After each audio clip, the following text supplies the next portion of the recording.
Everyone, good evening. My name is Sandra Esina-Mapere and I'm here for business. And we begin tonight with the State of the Nation address, where President Akufo-Addo has expressed confidence in Ghana's economy. Addressing Parliament during the presentation of his third State of the Nation address, the President noted that Ghana's recent GDP growth rate places it among the highest in the world. He also stated that production, as measured by real GDP, has picked up strongly in the past 2 years. Mr. Speaker, production in the economy as measured by real GDP growth has picked up very strongly in the last 2 years. From 3.4% in 2016, real GDP growth increased to 8.1% in 2017. In 2018, provisional data for the first 3 quarters indicate a strong real GDP growth of 6%. Higher than the annual target of 5.6%. Real GDP growth for 2019 is forecast at 7.6%. Ghana's recent GDP growth has placed it among the highest in the world. The fiscal deficit is being brought down from the 7.3% of rebased GDP in 2016 to a provisional 3.9% of GDP at the end of 2018. The debt to GDP ratio has declined from the 56.6% of GDP in 2016 to 54.8% at the end of 2018. Inflation has dropped from 15.4% at the end of 2016 to 9.9% in January this year, the lowest in 6 years, as announced by the Ghana Statistical Service last week. Interest rates are declining, and so is the Bank of Ghana monetary policy rate. Our trade balance account, for the first time in more than a decade, recorded a surplus in 2017 and is expected to remain in surplus. In May 2018, a $2 billion Eurobond was issued for 30 and 10 years of $1 billion each, with coupon rates of 8.62% and 7.62% respectively. And these were the lowest rates and the longest maturity in our history, signifying confidence in the economy.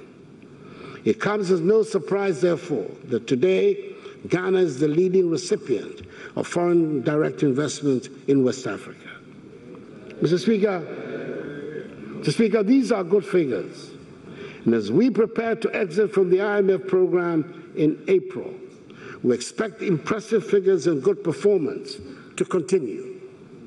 We are very much aware that this is not the first time we have had such a good set of figures, but we're determined to do things differently this time around.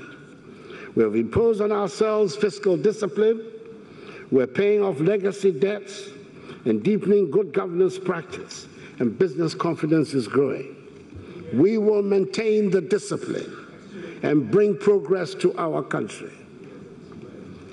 We've decided to institute a legal framework to help with the discipline.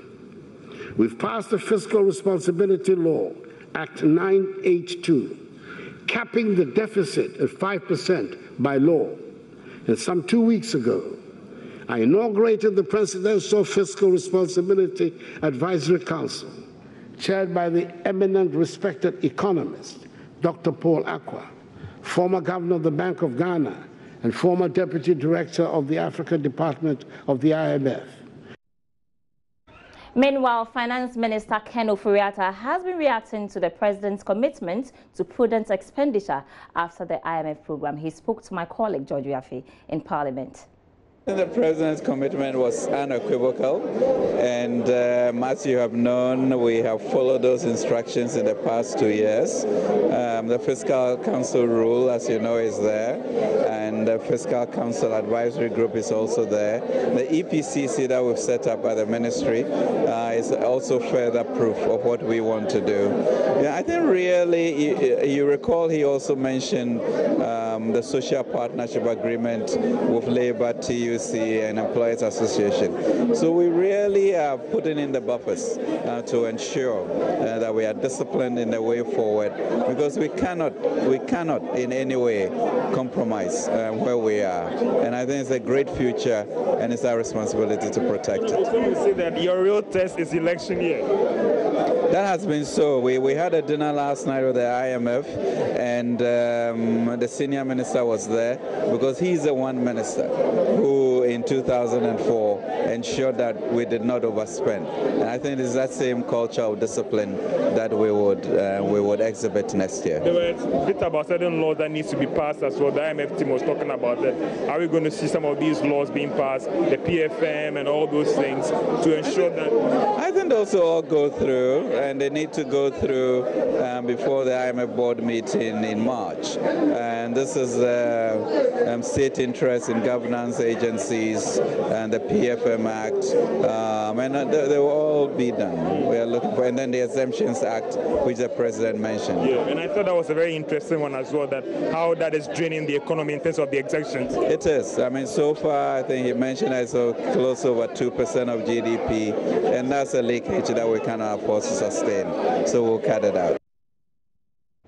We still stay on the State of the Nation address, and Chairman of the Public Accounts Committee of Parliament, James Aveji, is challenging the President's claim that the economy has indeed been stabilized. No, after the program is exiting by the end of April. The IMF have done their... On a good note, or has to get waivers before we exit? I think they will end the program not on a full good note. There are going to be few waivers by the fund, and then the program will end, because by the last assessment that they did, the fund has issued few issues that the government need to work on. That if by the 30th of April, government is not able to work on those things, it means that government have to waive those requirements. So I can tell you that we'll end on a good note, but not on a very good note, because there are certain few things that government need to do before the end of the program. All right, so the President also mentioned local textile manufacturers will be getting 0% rated tax on supply of locally made textiles for the next 3 years. So what's the textile dealers' reaction to this news? Sheila Tameklo has been interacting with some of them at the Central Business District of Accra. Say high targets and a stamp of Bebosso. Na a bonus of Becosra, a be higher say high targets and a yafunin no be high target. People prefer the high targets because it's cheap. So if the President wants to help, he should ensure that both the locally manufactured fabrics and the imported ones all remain affordable.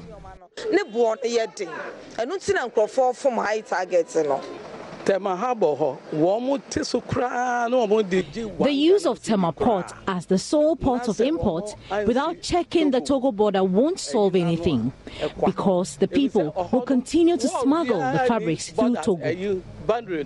So at the end of the day, when you take your goods through the Tema Port and pay the taxes, your prices will become uncompetitive.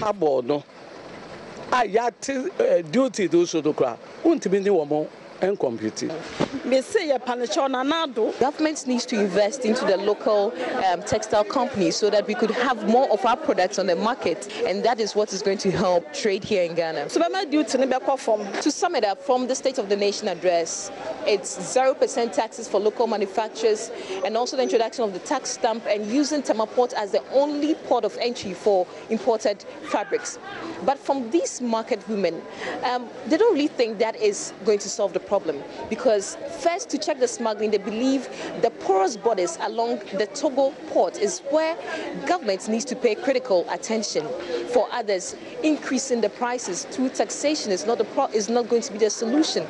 But government should find a way to ensure that both locally manufactured and even imported textiles are cheap. For another person, they believe that government needs to revamp the local manufacturers to help address this issue. So these are the varied opinions and suggestions from the traders here at Makola. Reporting for Joy Business, my name is Sheila Tamaklo. All right, so that's all for business for now. It's me, Sandra Essenamapenabal.